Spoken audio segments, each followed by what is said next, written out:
তার মানে একটা মানুষের দেহে নখ থেকে নিয়ে চুল পর্যন্ত টোটাল অঙ্গ প্রত্যঙ্গে জ্ঞানকে ভাগ করে দেওয়া হয়েছে। ব্রেনের জ্ঞান একটা মানুষের কাছে আছে, সে শুধু ব্রেন নিয়ে চিন্তা ভাবনা করবে, অপারেশন লাগবে কিনা, কোন মানে নাটটা ঢিলা হয়ে গেছে, কোন তার টেনে দিতে হবে, এগুলো ও জানে। আর কেউ হার্টের ডিপার্টমেন্টে আছে, কেউ হার্ট স্পেশালিস্ট, কেউ চোখের স্পেশালিস্ট, তাই না, কেউ গ্যাস অম্বল, কেউ জেনারেল আছে না। তার মানে বোঝা যাচ্ছে যে জ্ঞানকে বিভিন্ন স্তরে কি করা হয়েছে, ভাগ করা হয়েছে। তার মানে এখান থেকে এটা বোঝা যায় যে পৃথিবীতে এমন কোন সাবজেক্ট নেই যে সাবজেক্টটির ভিতরে একটা মানুষের জ্ঞান পরিপূর্ণ হওয়ার জন্য একটা সাবজেক্ট পড়লেই যথেষ্ট হবে, এরকম পৃথিবীতে কোনো জ্ঞানের বই নেই। আছে না? যে ব্রেনের ডাক্তার, সে যে কলেজে পড়েছে, যে ডিপার্টমেন্টে পড়াশোনা করেছে, ওখানে শুধু ব্রেনের ব্যাপারেই পড়াশোনা করানো হয়, তাই না? তার মানে পৃথিবীতে এরকম কোনো বইও নেই যে একটা মানুষ যদি মনে করে যে আমি আমার মৃত্যু পর্যন্ত আমার জ্ঞানের পরিপূর্ণতা লাভ করব, তার এরকম কোন বইও দুনিয়াতে নেই যে সেই বইটার ভিতরেই সে সীমাবদ্ধ থাকবে এবং তার জ্ঞান কমপ্লিট হয়ে যাবে, নেই। কিন্তু একটি মাত্র কিতাব আছে। আমি মুমতাজুল ইসলাম এটা মনে করি যে একটা মানুষ যদি ভাবে জন্মের পর থেকে নিয়ে, অর্থাৎ তার বই পড়ার মতো ক্ষমতা হয়েছে এই সময় থেকে, আর মৃত্যুর 10 সেকেন্ড আগ পর্যন্ত সে যদি মনে করে আমি পবিত্র আল কোরআন ছাড়া আর কোন কিতাবের জ্ঞান গ্রহণ করব না, আমি তবুও বলছি ওই লোকটা সারা পৃথিবীর শ্রেষ্ঠ জ্ঞানী হওয়া সম্ভব। অসম্ভবের কিছু নেই, পৃথিবীর শ্রেষ্ঠ জ্ঞানী হওয়া সম্ভব। কারণ তিবিয়ান লিকুল্লি শাই, আল্লাহ বলছেন এমন একটি জিনিস নেই যেটা আমি পবিত্র আল কোরআনের ভিতরে নোট করিনি। আপনি বিস্ময়ে অভিভূত হবেন, কিছু মানুষের দাবি যে আমরা নাস্তিক, দাবি আছে না? বাংলাদেশেও কিছুদিন আগে একটা ছেলে নাস্তিক বলে আম্মাজান খাদিজা আল্লাহ রসুলকে নিয়ে অনেক কটূক্তি করেছিল না? বেরাদার রাহুল তার সঙ্গে ডিবেট করেছে। যাই হোক, নাস্তিক বলছে যা কিছু হয় এমনিতেই হয়, আল্লাহ টাল্লাহ বলে কিছু নেই, এটাও দাবি। আসলে আমি তো মনে করি যে লোক নিজেকে নাস্তিক দাবি করে ওর মাথাতে নিশ্চয় গোবর ভরা আছে, টাটকা গরুর গোবর।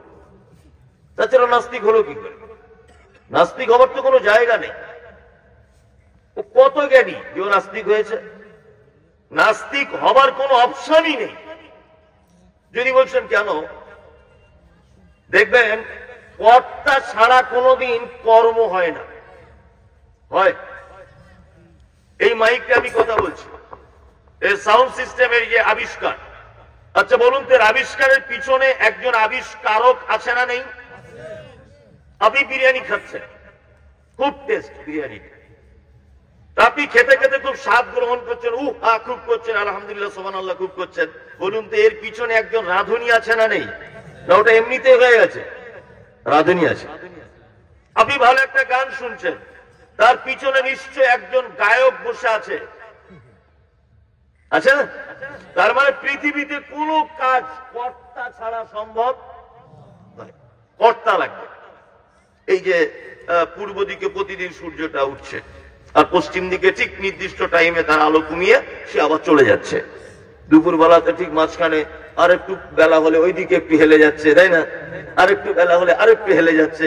যখন উঠছে একদম গোল ফুটবলের মতো লাল চকচক চকচক করছে, তারপরে একটু আলোটাকে উজ্জ্বল করা হচ্ছে, তারপরে আর একটু উজ্জ্বল, তারপরে দুপুর 12টায় এত উজ্জ্বল যে রোদ্দুরে দাঁড়ানো যায় না। আচ্ছা বলুন, এই যে সূর্যটাকে এ মাথা থেকে ও মাথা তোলা ডোবানো, আর এই যে তার রশ্মি আস্তে করা, কখনো বাড়িয়ে দেওয়া, কখনো লাল রঙের আনা, কখনো লাল নীল বর্ণের হওয়া, আচ্ছা বলুন তো এগুলো কাজ কি কাজ নয়? কাজ, কাজ, কাজ যখন এটা নিশ্চয় এর পিছনে একটা কর্তা আছে, থাকতেই হবে, হবে কি হবে না? তাহলে এই কর্তাটা কে? আল্লাহ। আল্লাহ সুবহানাহু ওয়া তাআলা বলছেন, আওয়ালাম ইয়ারাউ ইলা তাইরি ফাওকাহুম সাফাতিন ওয়া ইয়াকবিজ মা ইউমসিকুহুন্না ইল্লা রহমান ইন্নাহু বিকুল্লি শাইইন বাসীর। সুবহানাল্লাহ।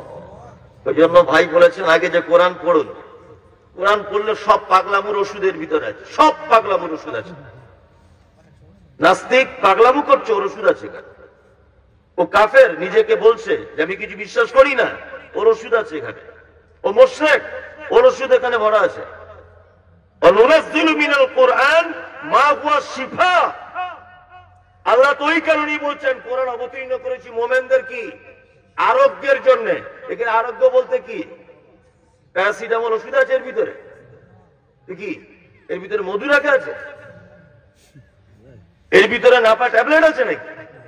আল্লাহ বলছে মুমিনদের সমস্ত কল্যাণ রয়েছে এতে, মুমিনদের আরোগ্যের জন্য দান করেছি, মুমিনদের সমস্ত রোগের ঔষধ আছে এখানে।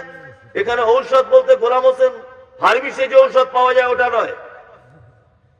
এখানে ঔষধ বলতে দুনিয়া যত রকমের পাগলামি আছে সমস্ত পাগল গারদ থেকে বার করে এনে, যারা অরিজিনাল পাগল তারা না, যারা এরকম পাগল সাজছে এদেরকে ধরে এনে এই গারদে ভরে দেন, দেখবেন ও সুস্থ হয়ে যাবে।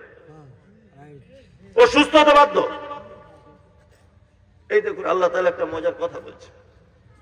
আল্লাহ বলছেন আওয়ালাম ইয়ারাউ ইলা তাইরি ফাওকাহুম সাফাতিন ওয়া ইয়াকবিজ মা ইউমসিকুহুন্না ইল্লা রহমান। আমরা ঠিক মাগরিবের আগে আগে কখনো মাঠে যান, চাষিবাসী মানুষ যারা, দেখতে পাবেন কিছু পাখি আছে, তারা দেখবেন 20-30 জন সারিবদ্ধভাবে এরকম ভাবে ডানা ঝাপটাতে ঝাপটাতে উড়ে উড়ে যায়, তাই না? আবার ওদের দিকে একটা লক্ষ্য রাখবেন, ওরা বারবার ডানাটা এরকম করে না, 10 বার এরকম করলো, একবার দেখবেন স্থির করে দিল, স্থির করে দিয়ে সবাই এক লাইন দিয়ে হেলে দুলে যাচ্ছে। কত মজার লাগে না দেখতে? আল্লাহ বলছেন যারা নাস্তিক আমি আছি এটা তারা বিশ্বাস করতে চায় না। আল্লাহ বলছে তারা কি পক্ষী কুলের দিকে তাকিয়ে দেখে না? যখন তারা ডানা ঝাপটাতে ঝাপটাতে বন্ধ করে দেয়, এই মহাশূন্যতে ভাসমান অবস্থায় কে রাখে? ইল্লার রহমান। এটা আমার পক্ষে সম্ভব, পৃথিবীর কারো পক্ষে সম্ভব নয়। তার মানে একটা পাখির ডানাকে কেন্দ্র রেখে আল্লাহ তাআলা কত চমৎকার কথা বলছেন, বলছেন না? চমৎকার। তাহলে নাস্তিক হওয়ার কোন রাস্তা থাকলো? থাকলো না। ও জোর করে বলছে আমি নাস্তিক। যাই হোক